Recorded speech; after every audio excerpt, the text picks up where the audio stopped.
박정일 목사입니다.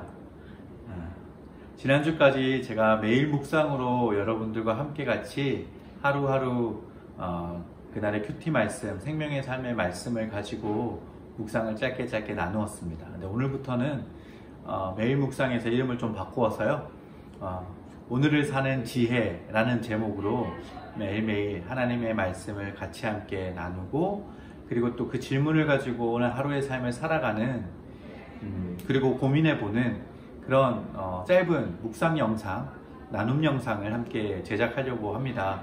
시즌2라고도 할 수 있는데요, 보통 시즌1이 끝나고 시즌2에는 조금 이렇게 텀을 가지고 준비하는데 계속해서 진행하면 좋겠다 생각이 들어서 제목 바꾸고 함께 같이 해보려고 합니다. 제가 오늘을 사는 지혜라는 제목으로 같이 진행하면서 잠언 말씀을 같이 함께 살펴보려고 하는데요, 성경의 잠언을 부분별로, 주제별로 묶어서 함께 나누려고 하는데, 레퍼런스로, 참고도서로 삼는 책은 바로 이 책입니다. 팀 켈러 목사님의 오늘을 사는 잠언이라는 책인데요, 여기서 이제 제 오늘 시리즈의 제목을 땄습니다. 오늘을 사는 지혜, 오늘을 사는 잠언. 왜냐하면 바로 이 잠언의 말씀이 우리에게 지혜의 말씀이다 라고 익히 알려져 있기 때문에 저는 오늘을 사는 지혜라고 이름을 한번 지어봤습니다. 제가 준비하는 영상이 사실 다양한 자막이 있거나 볼거리들이 그렇게 다양하진 않습니다. 하지만 하루를 시작하거나 마무리하면서 내 삶에 중요하지만 깊이 생각해보지 못했던 질문들을 하나님 말씀, 특별히 잠언 안에서 함께 고민하고 묵상하는 시간이 되었으면 좋겠습니다. 먼저 이 묵상을 나누게 되는 이 잠언에 대해서 이 팀 켈러 목사님이 어떻게 잠언을 소개하고 있는가, 제가 짧게 잠언을 들어가는 첫 관문으로서 문을 열면서 함께 같이 나눠보려고 하는데요, 먼저 잠언이 시라는 것을 기억하셨으면 좋겠습니다. 성경에는 기록된 형식들이 각기 있습니다. 사실을 중심으로 기록된 역사서가 있는 반면에 잠언은 시가서로 분류가 됩니다. 즉 잠언은 시입니다. 그래서 이 말씀을 알고 깨닫기 위해서는 이 내포된 의미가 무엇인가를 아는 것이 중요합니다. 사실 히브리어로 기록되어진 시에는 독특한 특징이 있습니다. 그 중에 하나는 대꾸법입니다. 두 개의 구나 절, 문장을 나란히 놓아서 서로 꾸며주고 부연하는 방식을 대꾸라고 합니다. 그래서 잠언에 기록된 단어 중에 악과 공의, 지혜와 미련함 같은 어휘가 계속해서 반복되는 것 같지만 실제로는 대꾸법 때문에 구절마다의 의미가 약간씩 달라집니다. 또 하나의 특징은 생생한 비유입니다. 시기 때문에 비유와 은유를 통해서 말씀해 주시고 그 말씀의 이치에 따라서 우리가 적용할 수 있다는 것이죠. 두 번째로 잠언은 퍼즐입니다. 잠언을 읽다 보면 뭔가 맞지 않는 모순된 내용을 발견할 때가 있습니다. 팀 켈러 목사님은 잠언에서 도덕적으로 선한 사람은 늘 삶이 복되다 라는 말씀 뒤에 이어서 도덕적으로 선한 사람도 고난당할 때가 있다라는 구절을 예로 들면서 이 모순적인 내용들이 잠언에서 곳곳에 발견되고 있다라고 언급하고 있습니다. 잠언을 잘못 읽는 방법 중에 바로 구절 하나하나를 독립된 약속이나 명령으로 생각할 경우가 있죠. 그러니까 한 구절 한 구절 떼서, 왜냐하면 마치 격언처럼 느껴지기 때문에 그렇습니다. 하지만 잠언은 퍼즐처럼 맞춰갈 때 그 그림 전체를 볼 수가 있습니다. 한 구절만 보고 전체를 알 수가 없습니다. 그래서 각 주제에 따라 잠언의 다양한 진술을 종합해서 읽을 때 비로소 전체의 요지를 바르게 파악할 수가 있는 것입니다. 잠언은 다 합해져야만 우리 앞에 지혜롭고 미묘하고 그리고 신학적으로 풍부한 이런 다양한 면을 가진 퍼즐을 완성한 그림처럼 우리에게 다가올 수 있습니다. 또한 잠언은 교육입니다. 잠언의 독자가 본래 여성이 아니라 남성이라고 합니다. 하지만 그럼에도 불구하고 잠언의 지혜와 교훈은 모든 사람에게 적용이 됩니다. 잠언은 개인 독서용이 아니라 나이가 있고 지혜로운 스승과 더불어 학습 공동체에서 공부할 지침서로 기록이 되었습니다.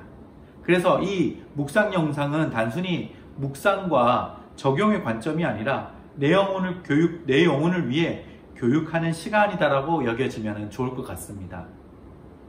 마지막으로 잠언은 성경 전체의 일부라는 것을 기억하셨으면 좋겠습니다.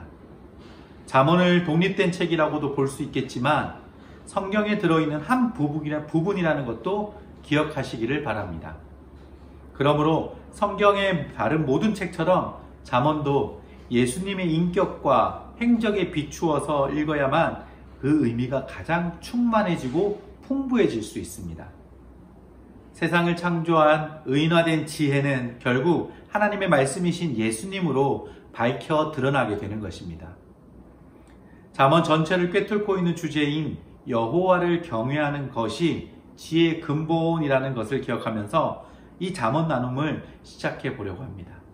여호와를 경외하는 것, 이 경외함은 두려워 떠는 마음이 아니라 하나님의 신실한 언약의 사랑 앞에 그 품는 경이로운 마음이라는 것을 우리가 기억하시며 이 잠언의 문을 여셨으면 좋겠습니다.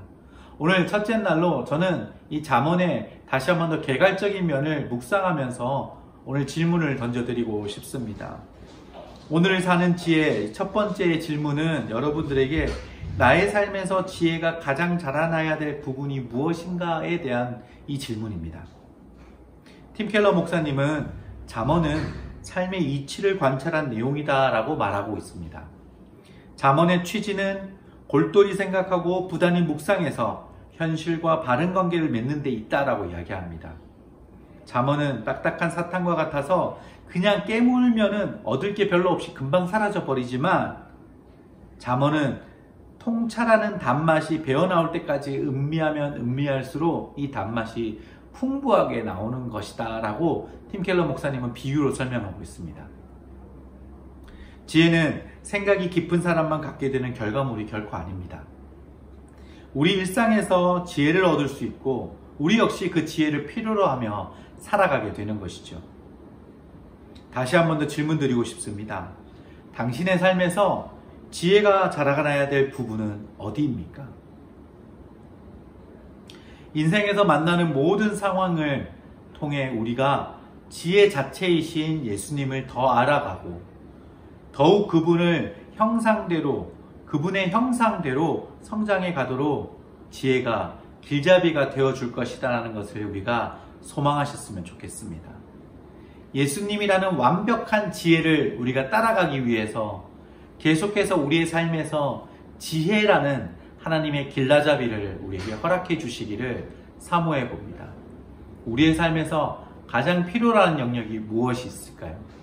우리의 삶에서 지혜가 미쳐지고 뻗어나가야 될 부분은 어디일까요? 오늘 하루 여러분 삶에서 내게 가장 필요로 한 지혜가 무엇인가를 한번 골똘히 생각해 보셨으면 좋겠습니다. 기도하겠습니다. 주님, 저는 그저 상황마다 내가 맞닥뜨리는 환경마다 하나님께서 내면의 음성으로 또는 자세하게 답을 알려주셨으면 좋겠습니다. 하지만 하나님은 그런 저를 불러 오늘도 지혜로운 사람으로 자라가게 하십니다. 무엇을 어떻게 해야 될지 분별하라고 말씀하십니다. 그 부르심 앞에 제가 순전하게 따라가며 그 하나님의 응답을 얻을 수 있도록 도와주시옵소서. 제게 명철을 더하여 주시옵소서. 예수님의 이름으로 기도드립니다. 아멘.